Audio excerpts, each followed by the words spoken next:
Assalamualaikum warahmatullahi wabarakatuh.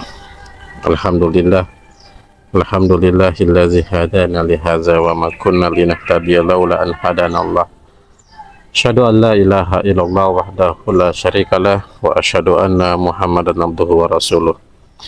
Para pemirsa dimanapun Anda berada, alhamdulillah hari ini kita berada pada Ramadan di hari yang kedua.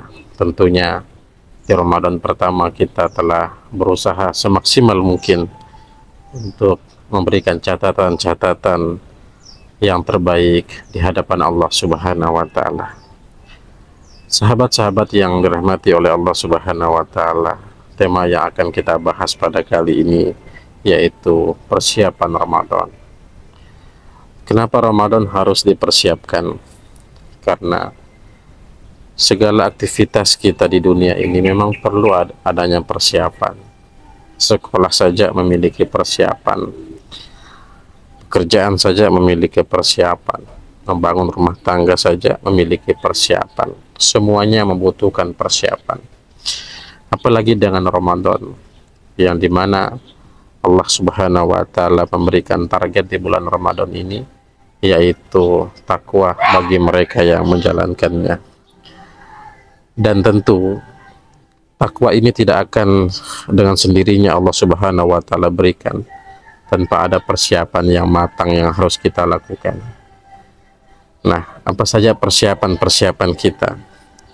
Mumpung di hari kedua ini kita akan membahas tentang persiapan-persiapan untuk meraih ketakwaan di bulan Ramadan. Hadirin kaum muslimin yang senantiasa dirahmati oleh Allah Subhanahu wa Ta'ala, jangan sampai di bulan Ramadan ini kita tidak memiliki persiapan. Pakai baju saja harus ada persiapan yang matang, sedangkan naik cengkeh saja harus persiapan yang matang, tangga dia persiapkan dan lain sebagainya. Nah, untuk memaksimalkan Ramadan ini agar diterima ibadah kita, puasa kita, agar Allah menjadikan kita orang yang bertakwa, maka satu yang harus kita persiapkan adalah mempersiapkan hati dan niat yang ikhlas. Ketika melaksanakan ibadah puasa, jangan melaksanakan karena ikut ramai. Jangan melaksanakan ibadah puasa ini karena agar supaya kita dikira baik, dikira soleh. Namun jadikanlah Ramadan ini sebagai ritual ibadah yang ikhlas yang kita lakukan karena Allah Subhanahu wa Ta'ala. Bukankah Nabi Shallallahu alaihi wasallam bersabda, innamal a'malu binniyat. Jadi pekerjaan itu tergantung dari niatnya. Kalau niat karena Allah di bulan Ramadan, maka Allah Subhanahu wa Ta'ala akan ghafirallahu taqaddama min zambih. Kedua, jamaah yang senantiasa dirahmati oleh Allah, setelah kita membersihkan hati, menata hati kita untuk benar-benar ikhlas niat karena Allah Subhanahu wa Ta'ala, maka persiapan yang kedua yang kita lakukan adalah memperbanyak taubat dan istighfar. Disinilah Allah Subhanahu wa Ta'ala menyanjung seorang hamba ketika dia memperbanyak taubat dan istighfar. Salah satu karakter orang-orang yang merasa berdosa itu dia adalah memperbanyak taubatnya dan memperbanyak istighfar. Istighfar itu sebagai bentuk pengakuan kita kepada Allah. Istighfar itu sebagai bentuk ketika kita melaksanakan sesuatu yang kita lakukan. Ketika membaca istighfar, maka Allah akan maafkan. Perbanyaklah istighfar, karena Nabi SAW dalam sehari banyak mengucapkan kalimat istighfar. Oleh karena itu hadirin, persiapan yang kedua adalah bertaubat dan memperbanyak istighfar kepada Allah Subhanahu wa Ta'ala. Yang ketiga yang harus kita lakukan adalah persiapan yang ketiga, meningkatkan ibadah dan amal soleh. Jadi kita harus memiliki target awal. Mungkin kita belum menyentuh Al-Quran, tetapi dengan bergeraknya waktu di bulan Ramadan, kita harus sudah memiliki target untuk memperbanyak ibadah-ibadah kita di bulan Ramadan ini. Bukankah Allah Subhanahu wa taala menyebutkan wa ta'awanu 'alal birri wat taqwa? Berlomba-lombalah untuk menjadi orang-orang yang bertakwa.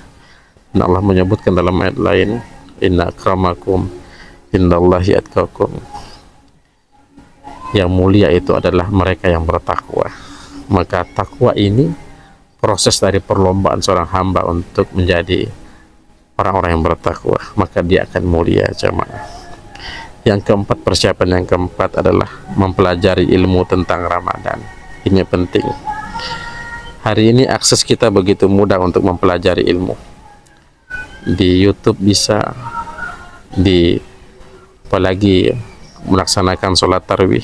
Semua masjid menyediakan ceramah Ramadan, dan ceramah Ramadan ini merupakan salah satu alternatif untuk menambah hasanah keilmuan kita agar lebih khusyuk melaksanakan di bulan Ramadan. Yang keempat, melatih diri menahan hawa nafsu. Ini yang paling penting di puasa yang kita kerjakan ini, hadirin. Melatih kesabaran kita, melatih amarah kita, melatih cara bicara kita, melatih perilaku kita. Jadi semua efek dari Ramadan ini dia akan mengendalikan nafsu kita, hawa nafsu kita.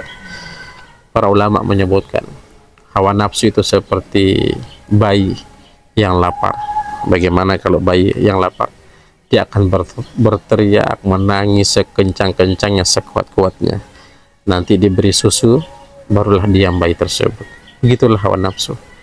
Ketika Ramadan itu diberikan nutrisinya kepada hawa nafsu, maka hawa nafsu itu akan dikendalikan oleh Ramadan. Maka hawa nafsu itu akan kembali kepada fitrah yang baik-baik. Dan terakhir, hadirin, yang keenam, persiapan yang keenam adalah menjaga silaturahmi dan meminta maaf. Ingat, Rasulullah Shallallahu Alaihi Wasallam pernah menyebutkan, karena Nabi menyebutkan la yadkhulul jannah qati'un rahim, tidak akan masuk surga mereka yang memutuskan tali silaturahim. Jadi Ramadan ini, dalam hadis lain disebutkan, man shoma Ramadan imanan wa ihtisaban ghafirallahu taqaddama min dzambih. Dosa-dosa kita akan diampuni oleh Allah ketika dosa tersebut lekatkan dengan kita menyambung tali silaturahim. Kita tidak tahu kita hari-hari kita berinteraksi, bergaul dengan siapa. Dengan menghapuskan dosa kepada saudara-saudara kita, maka salah satu caranya adalah menjaga tali silaturahim. Mudah-mudahan persiapan Ramadan ini salah satu persiapan yang ada dalam diri kita, sehingga kita bisa memaksimalkan Ramadan untuk meraih la'allakum tattaqun. Subhanakallahumma bihamdika asyhadu an la ilaha illa anta astaghfiruka wa atubu ilaik. Assalamualaikum warahmatullahi wabarakatuh.